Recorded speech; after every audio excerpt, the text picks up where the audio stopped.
Hi, my name is Lauren and I'm here to discuss hair growth rates. Your hair grows in different cycles. Your hair actually goes through a growth cycle and it goes over the entire course of your life. The first phase of that cycle is the anagen phase. The anagen phase is when 85% of your hair is growing at one time. So your hair really does begin to grow. It adds a little bit of length. Usually you get about 1/4 of an inch a month. Some people who their growth cycle is a little bit more can get up to 1/2 inch a month. Usually no more than that will happen.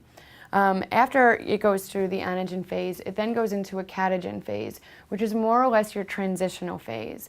During this phase, your hair actually breaks away from the follicle, and your papilla, which is what nourishes your hair follicle, drops down a little bit, and it gets 1/6 of its normal size.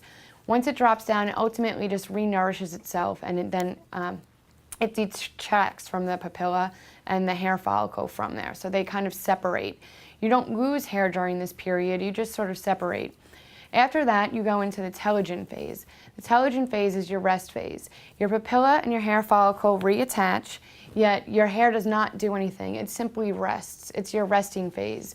Your resting phase will probably last about 5 to 6 weeks. It won't grow, it won't do much of anything. It'll just kind of rest and enjoy it being attached back to the papilla and getting the nourishment it needs from the papilla while it went through the other stages.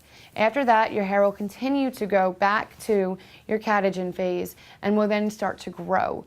Your hair goes within a growth cycle, and it will continue to do this growth cycle over numerous periods of time. That's why sometimes you feel as if your hair is not growing at all, and other times you feel as if your hair is growing like a weed.